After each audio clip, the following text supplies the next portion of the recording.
Renforcer davantage les capacités des jeunes entrepreneurs et les outiller de manière efficace afin de faire face à la concurrence et aux différents besoins du marché, tel est l'objectif de ce panel du Salon des jus et boissons. Un panel tenu ce samedi 10 septembre, ici à la foire Adjafi, est placé sous le thème « Comment rendre les produits agroalimentaires togolais plus compétitifs sur le marché national et international et quelle stratégie pour faire booster la consommation ?» Conscient des défis auxquels sont souvent confrontés les jeunes entrepreneurs et accordant une importance particulière au secteur agroalimentaire, des moyens sont mis afin d'assurer non seulement la promotion, mais aussi la professionnalisation du secteur.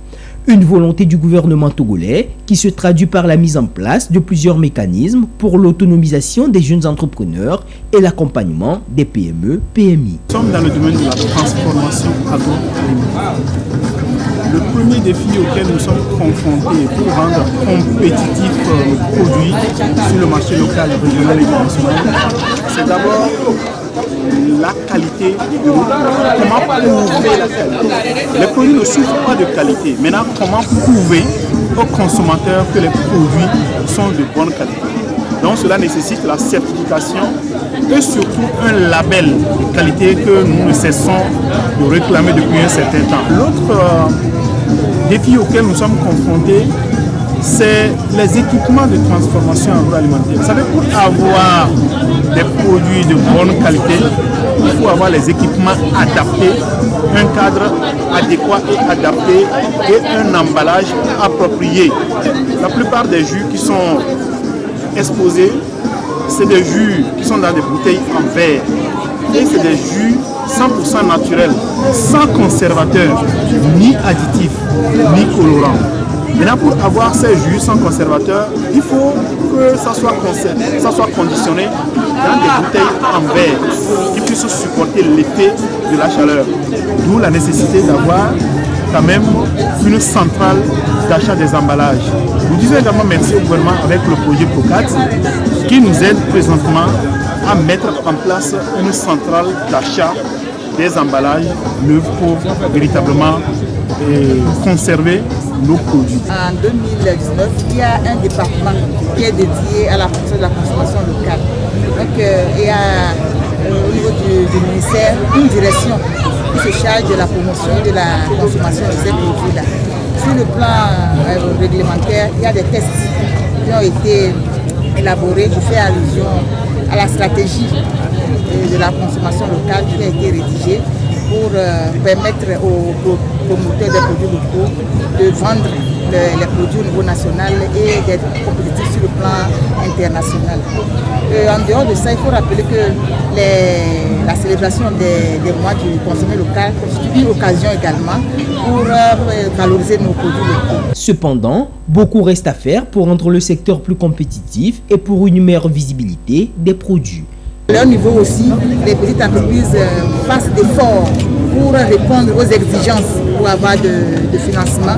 Parce que si vous approchez ces éditions-là, la préoccupation c'est que, bon, il est bien vrai, il y a des projets qui accompagnent ces petites et moyennes entreprises, mais la plupart ne répondent pas aux exigences. Donc, je profite de l'occasion pour exhorter les promoteurs à tout faire pour qu'eux aussi ils répondent aux exigences et profiter vraiment de l'appui financier de ces institutions-là.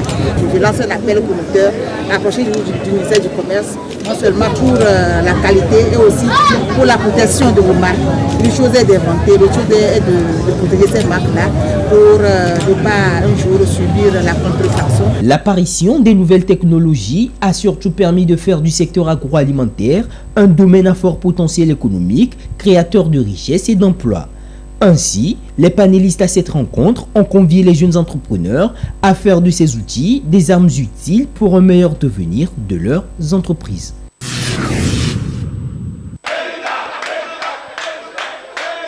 Créée en 2009, l'Association des anciens étudiants de la Faculté des sciences économiques et gestion de l'Université de Kara, A2AE FUC, a pour mission d'œuvrer pour le bien-être et l'épanouissement de ses membres et de contribuer par ses actions au développement socio-économique du pays. Et pour une synergie d'action, les membres de la 2AE FUC se sont retrouvés pour une soirée spéciale de retrouvailles, histoire de resserrer les liens de fraternité et d'échanger sur les projets de développement. Une occasion pour les responsables de dresser le bilan des activités menées et de définir de nouvelles perspectives pour l'atteinte des objectifs. Bientôt 20 ans, mais les premiers produits de l'université sont sortis, ça fait 15 ans aujourd'hui. Donc il était de bon temps de se retrouver puisque l'association a ses 15 ans aussi. Il faut se rencontrer, discuter, partager et essayer de voir quels sont ce qu'il faut concevoir en quelque sorte pour mieux impacter notre société. Donc la rencontre permet de faire le bilan de ces 15 ans d'existence de l'association et de projeter la cartographie du futur. Nos objectifs, c'est promouvoir en premier lieu la solidarité, la fraternité et la cohésion entre tous les anciens Fasségois de l'université de Kara. Ensuite, quand cette cohésion est bien assise, il faut fusionner les idées, les réflexions pour voir quels sont les projets qu'il faut lancer pour mieux impacter le développement de notre pays. Donc l'impact social, l'impact économique, on parle d'économistes et de gestionnaires, c'est très important de concevoir ce genre de projets, et des projets qui stimulent ou qui encouragent l'entrepreneuriat, des projets qui permettent à nos jeunes frères qui viennent également, qui sortent de l'université, de se employer, de se prendre en charge et de mieux faire face aux défis du marché de l'emploi. Nous avons des ambitions futures. Il est très important aujourd'hui de se doter d'un siège vraiment de cette association après 15 ans. Et ça, c'est un projet qui tient à toute l'association, à tout le bureau exécutif. Et nous pensons, avec la cohésion des membres, et également au-delà du siège, de créer une entreprise de ces économistes et gestionnaires, donc anciens Fasségois de l'université de Kara. Je remercie tous les membres, le bureau exécutif qui me soutient, remercier les anciens présidents. En prélude à cette soirée spéciale, un match de gala a mis aux prises l'équipe de la 2AE FUC en jaune et celle de Gaillard FC en bleu. 2-1 en faveur de l'équipe de Gaillard, c'est le score qui a marqué cette rencontre. Il fallait un peu mouiller le maillot. Et comme on le dit, le sport c'est bon pour la santé. Donc il était question de se retrouver, faire un peu de sport, se rappeler de bons vieux temps au niveau de l'université de Kara. Le sport, c'est la cohésion, l'entente, les retrouvailles, le renforcement des liens de fraternité. C'est en quelques mots le rappel des objectifs de notre association. Et autour de cette cohésion doit naître des idées novatrices. Fidèle à sa mission, la 2AE FUC compte multiplier des actions en faveur de ses membres et des couches vulnérables.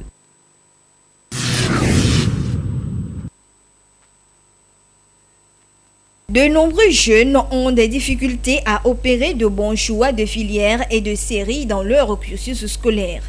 Et pour cause, il manque d'informations sur les filières et séries disponibles et adaptées au marché du travail. Et pourtant, il existe des structures mises en place par l'État pour orienter les jeunes apprenants. L'un des responsables de ces structures explique ici l'importance de l'orientation scolaire ou professionnelle. L'orientation scolaire et professionnelle est un processus continu d'appui aux personnes. Si je parle de personnes, ça peut être les élèves, ça peut être les étudiants, ça peut être même des personnes qui travaillent déjà, et ça peut être des apprentis. Et donc, c'est un appui et un accompagnement qui se fait tout au long du circuit, du processus d'apprentissage, du processus scolaire, et qui permet d'abord à notre interlocuteur de s'adapter à la situation à laquelle il fait face. Avant de s'engager dans une étude, avant de s'engager dans un apprentissage, il faut connaître toutes les informations qui sont autour et pour voir si cela vous intéresse.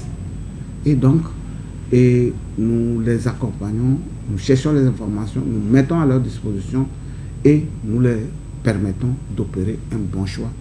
Et l'école ou la formation qu'il va faire lui permettra d'être heureux. L'orientation scolaire ou professionnelle se fait à partir de certains niveaux de l'enseignement. Elle respecte des critères bien définis. Le premier critère, c'est l'enfant lui-même. Quels sont ses intérêts? Il doit savoir, mais pour quelle raison je vais à l'école? Pour quelle raison je vais apprendre tel métier? Pour quelle raison? Je vais à l'université. Ça, c'est la première, c'est important. Quelles sont mes capacités à faire ce que je veux faire? Lorsqu'on veut faire quelque chose, on doit être motivé pour pouvoir le réussir. Puisque un adage dit, vouloir, c'est pouvoir. Nous avons aussi les problèmes de moyens. Est-ce que mon parent a les moyens de pouvoir payer mon écolage, de payer les conditions qu'il faut remplir pour aller dans cette école? Lorsque l'enfant fait un choix, il faut aussi qu'il se réfère aux moyens qu'il a lui-même et aux moyens des parents.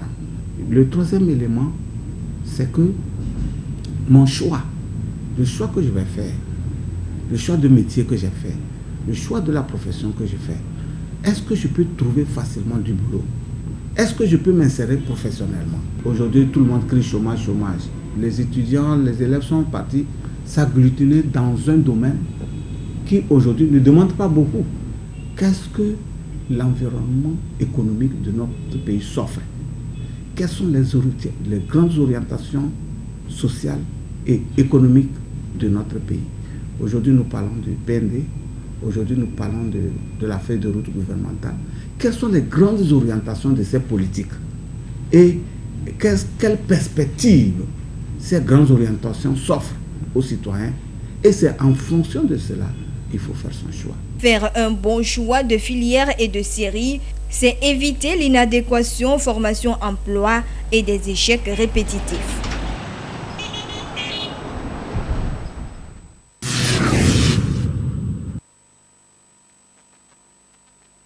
De nombreux jeunes diplômés sont en chômage malgré leur niveau de formation. La plupart de ces jeunes sont à la quête permanente de l'emploi et leurs profils ne répondent souvent pas aux besoins du marché. L'on peut parler ici de l'inadéquation formation-emploi. Et pourtant, il existe des filières ou des métiers porteurs d'emploi qui sont ici énumérés. Les jeunes disent qu'il n'y a pas de travail. En informatique, il y a le travail. D'après le Forum économique mondial, sur les 5 prochaines années, les 10 premiers emplois les plus demandés au monde sont tous en informatique. Si je dois me résumer, premièrement, les 2 filières où il y a le plus de demandes par les entreprises, mais que les jeunes ignorent totalement, ça veut dire qu'il y a très peu de jeunes qui connaissent ces filières, qui s'orientent là-dedans. Premièrement, c'est web design, infographie, multimédia. Ça veut dire que ça sort des professionnels en marketing, communication, mais qui sont des développeurs d'applications, qui peut faire montage, animation, vidéo, qui peut faire l'infographie et le digital marketing. Ça, c'est 1, 2. Ceux qui ont une double compétence en comptabilité, gestion et développement d'applications. OK. Les 2 là, c'est les 2 domaines où il y a le plus de demandes actuellement. Mais très peu de jeunes s'orientent là-bas parce qu'ils ne connaissent pas ces filières-là. D'accord. Bon. Donc, cybersécurité, génie logiciel, tout le monde a compris qu'en fait, dans ces filières-là, il y a un manque, une demande énorme. Par exemple, en cybersécurité, d'ici 2023, il va manquer 3,5 millions de spécialistes en cybersécurité dans le monde. Mais encore, je demande aux jeunes de passer l'examen international. C'est qu'en cybersécurité, puisqu'on veut vraiment des experts, on ne veut pas des débutants. Les entreprises ont des besoins pour se protéger, mais veulent des gens qui ont déjà une expertise confirmée. Donc, en général, en plus de la licence, il faut passer l'examen international pour vraiment commencer à attirer les entreprises. Le gouvernement togolais a fait de la question de l'emploi des jeunes une de ses priorités inscrites dans la feuille de route gouvernementale 2020-2025. Mais le véritable problème des apprenants, c'est le manque d'information et la mauvaise orientation dans le choix des filières. Les gens ne sont pas informés. Il y a des domaines où vraiment il y a un manque de main-d'œuvre qualifiée. Donc, il ne faut pas que les gens disent qu'il n'y a pas de travail.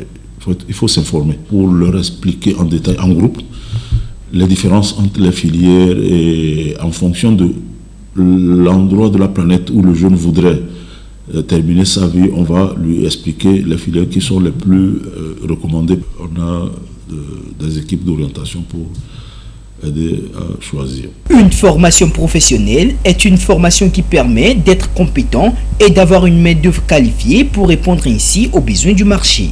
Les jeunes sont invités à s'orienter vers celle-ci afin de pallier aux problèmes de chômage et du sous-emploi dans ce contexte de concurrence où les emplois sont limités.